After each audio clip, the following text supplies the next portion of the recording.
दूसरा question NEET में जो पूछा जाता है वो मसल्स को लेकर के पूछा जाता है।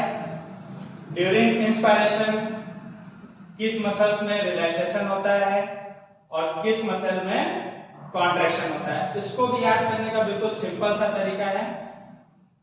यहाँ पर डेली रूटीन में जो यूज करने वाली एक सोप है जिसको हम लोग बोलते हैं रिन साबुन, सब लोग जानते हैं। इस कोड को यूज करते हुए हम इस क्वेश्चन को इजीली सॉल्व कर सकते हैं। तो यहाँ पर बेटा देखेंगे कि लिखा हुआ है रिन, रिन के लास्ट में क्या है आई एन। हमको पता है यहाँ पर जब मैकेनिज्म ऑफ ब्रीदिंग होती है तो यहाँ पर 3 टाइप के मसल्स इन्वॉल्व होते हैं। 3 टाइप के मसल्स में पहला इनर इंटरकॉस्टल मसल्स, दूसरा एक्सटर्नल इंटरकॉस्टल मसल्स और थर्ड होता है डायफ्राम।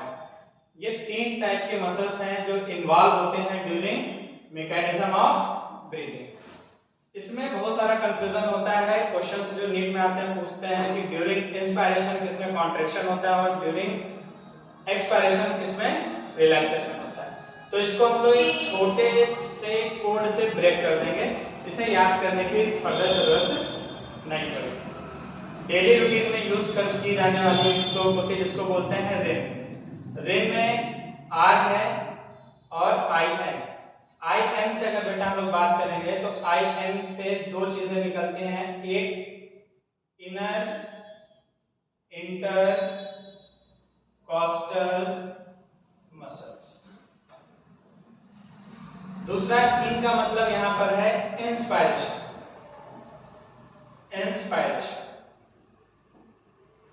और आर से मतलब है बेटा यहां पर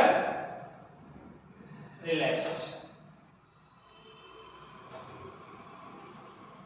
तो यहां पर हमें एक छोटे से वर्ड से ये क्लियर हो गया कि ड्यूरिंग इंस्पायरेशन जो इनर इंटरकॉस्टल मसल्स हैं वहां पर होता है रिलैक्सेशन।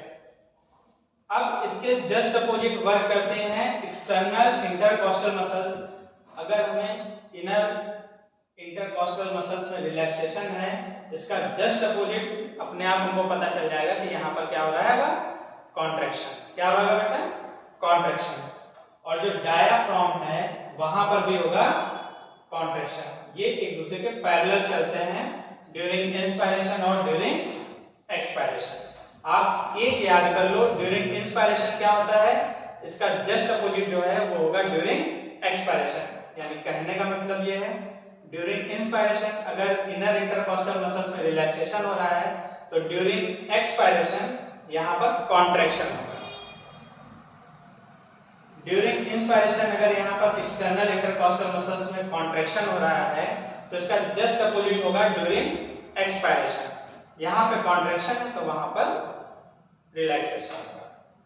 अगर यहां पर ड्यूरिंग इंस्पायरेशन डायफ्राम में कॉन्ट्रैक्शन है तो ड्यूरिंग एक्सपायरेशन डायफ्राम में होता है रिलैक्सेशन।